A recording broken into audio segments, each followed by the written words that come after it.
हरे कृष्णा, राधे राधे, जय श्री श्याम। दोस्तों, हर हर महादेव। सावन के महीने में हमें क्या खाना चाहिए, क्या नहीं खाना चाहिए। जो लोग सावन का व्रत करते हैं उन लोगों को कुछ विशेष बातों का ध्यान अवश्य रखना चाहिए।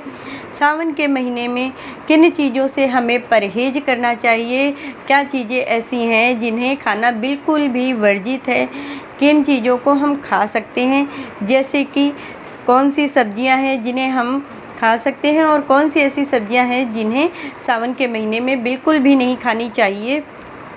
कौन से ऐसे फल हैं, कौन से ऐसे मसाले हैं जिनका सेवन हम सावन के व्रत में भी कर सकते हैं और पूरे सावन में खा भी सकते हैं, जो लोग व्रत नहीं करते हैं वो लोग भी। और कौन सी ऐसी चीज़ें हैं जिनको हमें बिल्कुल नहीं खाना चाहिए। कुछ ऐसी बातें जो कि हमें जाननी अति आवश्यक हैं, तो वीडियो में एंड तक ज़रूर से बने रहिए। वीडियो आप सभी के लिए बहुत हेल्पफुल होने वाली है। चलिए देर न करते हुए वीडियो आज की शुरू कर लेते हैं। सावन का व्रत जो लोग भी करते हैं, आप चाहे सावन के पूरे महीने का व्रत धारण करते हैं या सावन के सोमवार का व्रत करते हैं या फिर आप 16 सोमवार के व्रत सावन से शुरू कर रहे हैं, तो आप लोगों के लिए ये जानना अति आवश्यक है कि हमें कौन सी ऐसी चीज़ें हैं जिनको खाना चाहिए और कौन सी ऐसी चीज़ें हैं जिनको खाना बिल्कुल भी वर्जित है, जिनको भूल कर भी हमें सावन के व्रत में नहीं खाना चाहिए। सबसे पहले हम बात कर लेते हैं कौन सी ऐसी सब्जियां हैं जिनको हमें खाना चाहिए। देखिए, आप सावन के महीने में आलू है, घिया है, टमाटर है या जो भी सब्जियां आ रही हैं वो नॉर्मल सब्जियां आप खा सकते हो, लेकिन आपको बैंगन सावन के महीने में बिल्कुल भी नहीं खाना है और हरी पत्तेदार सब्जियां आप सावन के महीने में नहीं खा सकते हैं। इस बात का आपको विशेष ध्यान रखना है। जो लोग सावन का व्रत करते हैं, जैसे कि आप अगर पूरे महीने का व्रत कर रहे हैं तो उस समय में आपको कौन सी ऐसी सब्जी है जो नहीं खानी चाहिए। एक तो आपको बैंगन नहीं खाना चाहिए। जिन लोगों ने सावन के व्रत का नियम लिया है उन लोगों के लिए तो विशेष कर है, आपको बैंगन से परहेज करना चाहिए। आप मसूर की दाल नहीं खा सकते हैं सब्जियों में, और हरी सब्जियां बिल्कुल भी सावन के महीने में नहीं खानी चाहिए हमें। अब बात आती है किन फलों को हमें बिल्कुल भी नहीं खाना है। तो देखिए, आप नॉर्मली सारे फल खा सकते हैं, व्रत में कोई भी फल खा सकते हैं, कोई भी फल वर्जित नहीं है, लेकिन नाशपाती आपको भूल कर भी नहीं खाना चाहिए। ना ही आप नाशपाती का सेवन करेंगे और ना ही बाबा भोलेनाथ जी की जब आप पूजा कर रहे होते हैं तो जब हम फल चढ़ाते हैं तो फलों में भी नाशपाती का भोग बाबा को नहीं लगाया जाता है। नाशपाती बाबा भोलेनाथ जी को नहीं चढ़ाई जाती है सावन के महीने में। बाकी आप कोई भी फल ले सकते हैं, बिल्कुल भी परहेज नहीं करना है फलों से। अभी बात आती है कि जब हम व्रत करते हैं, जैसे कि सावन के पूरे महीने का जो लोग भी व्रत करते हैं वो लोग पूरे सावन के महीने में दिन में भोजन नहीं करते हैं। पूरे टाइम में सिर्फ एक बार भोजन पूरे दिन में किया जाता है, वो भी आपको शाम को भोजन करना है। तो आप दिन में फलाहारी से व्रत को कर सकते हैं। आप दूध ले सकते हैं, दही ले सकते हैं, चाय वगैरह जो नॉर्मली आप लेते हैं वो ले लीजिए, और फलाहारी में आप फल भी ले सकते हो या कूटू या सिंघाड़े की कोई भी चीज़ फलाहारी में बना के आप उसका भोग लगा के और वो ले सकते हैं। तो इस तरह से सावन के महीने का जो पूरे महीने का व्रत करते हैं उन लोगों को इस तरह से व्रत करना चाहिए। और फिर शाम की बात आती है तो शाम के समय में हम एक टाइम में भोजन करते हैं। भोजन कुछ भी अलग से आप नहीं बनाइए, जो भी आप अपनी रसोई में बना रही हैं वो पूरा भोजन आप खा सकते हैं। रोटी, दाल, चावल, सब्जी जो भी आपकी रसोई में बन रहा है आप पूरा भोजन एक टाइम में कर सकती हैं, वो भी शाम के समय में। बाकी पूरा दिन आपको फलाहार पे रहना है। तो पूरे जो सावन का व्रत करते हैं पूरे महीने का, वो इस तरह से नॉर्मली तरीके से कर सकते हैं। अब बात आती है, अगर हम दिन में कोई भी भोग प्रसादी अगर बना रहे हैं, जैसे कुट्टू के आटे की पकौड़ी या रोटी या कुछ भी ऐसा बना रहे हैं, तो फिर हमें कौन सा नमक खाना चाहिए। तो देखिए, मैं आपको यही सलाह दूंगी कि आप पूरे सावन के महीने में जो व्रत वाला सेंधा नमक होता है उसका सेवन कीजिए। वो हमारी हेल्थ के लिए भी अच्छा होता है नॉर्मली, और बाकी व्रत में तो हम सभी लोग खाते हैं। तो आपको सेंधा नमक का उपयोग करना है।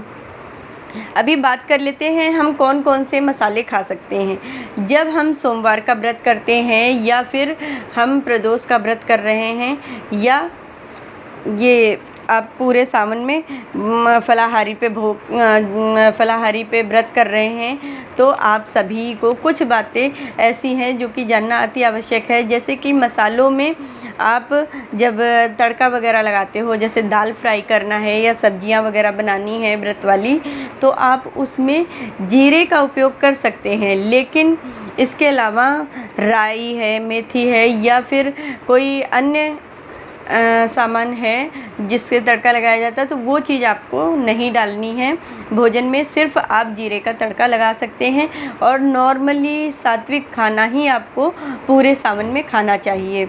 लहसुन प्याज बिल्कुल भी नहीं खाना है, इसका आपको त्याग करना चाहिए। इसको खाने से हमारे सावन के व्रत का जो नियम है वो खंडित होता है। अभी बात कर लेते हैं, क्या दूध दही हमें लेना चाहिए। दूध दही हम भगवान भोलेनाथ जी को चढ़ाते हैं, तो क्या हम उसका सेवन कर सकते हैं। ये बिल्कुल आप सेवन कर सकते हो। देखिए, अभी जैसी लाइफ हम सब लोगों की चल रही है, तो कुछ चीज़ें ऐसी हैं जिनको हम सभी लोग लेना अनिवार्य समझते हैं। दूध के बिना आप चाय वगैरह नहीं बना सकते हैं, दही नहीं खा सकते हैं, तो ये नॉर्मल चीज़ें हैं, इनको आप ले सकते हैं। दूध ले सकते हैं, दही ले सकते हैं, और आपको जो भी दूध से बनी मिठाइयाँ वगैरह हैं उनका भी आप बाबा भोलेनाथ जी को भोग लगाइए और आराम से ले सकते हैं। कोई भी परहेज इसमें नहीं कर सकते।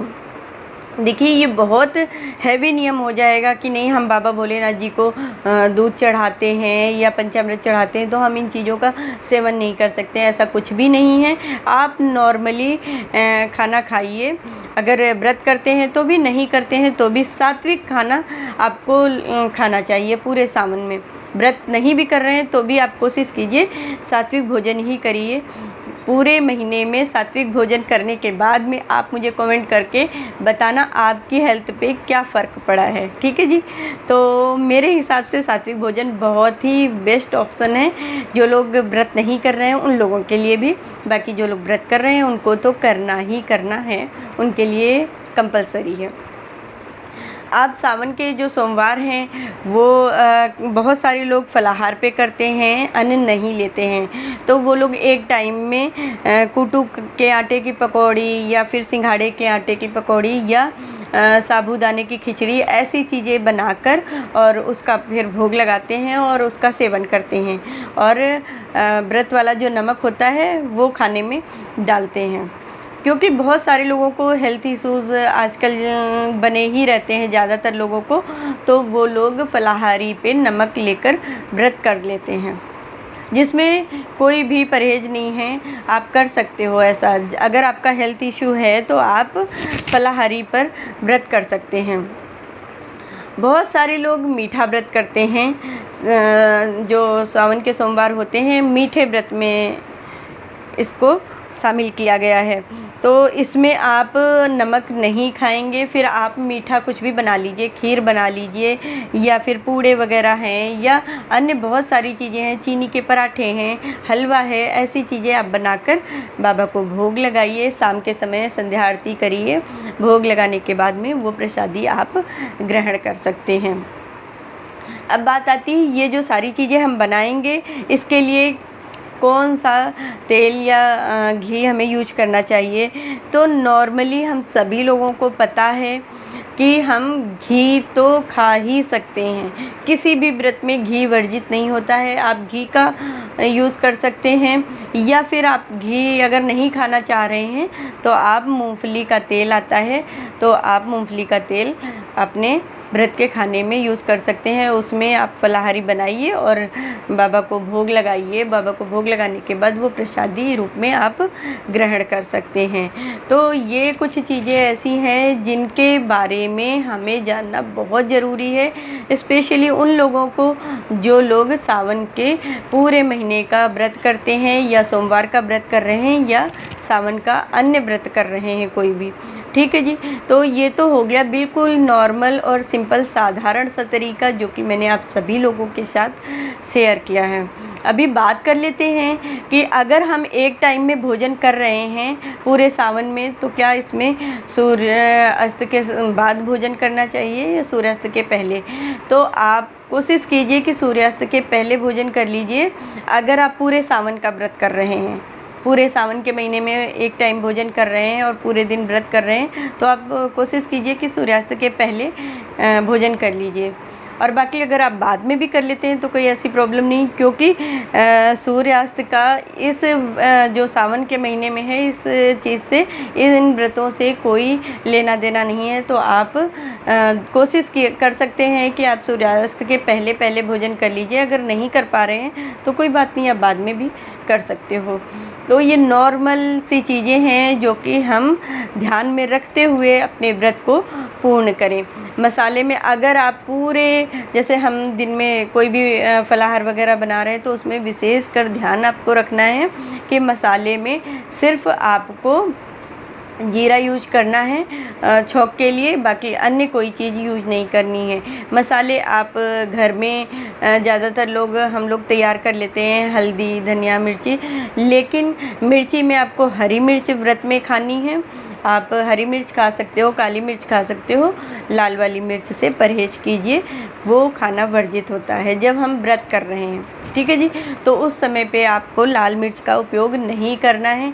आप धनिया पाउडर ले सकते हैं, घर में धनिया मंगा लीजिए बीज वाली और उसको ग्राइंड कर लीजिए और उसके बाद में वो हम डेली की जो सब्जियां वगैरह बनाते हैं उसमें भी यूज करते हैं और व्रत वगैरह में भी हम ले सकते हैं। तो ये कुछ छोटी छोटी चीज़ें हैं जिनको हमें ध्यान में रखते हुए अपने सावन के महीने के व्रत के नियम का पालन करना चाहिए, जिससे बाबा भोलेनाथ जी की कृपा आप पे बरसे और आपकी जो भी मनोकामनाएं हैं वो पूर्ण हो। आपको पूरे व्रत का पूर्ण फल प्राप्त हो, पूरे सावन के व्रत का पूर्ण फल प्राप्त हो, या आप सोमवार का व्रत कर रहे हैं तो उसका पूर्ण फल आप सभी को प्राप्त हो। तो ये छोटी सी जानकारी है जो अति आवश्यक है।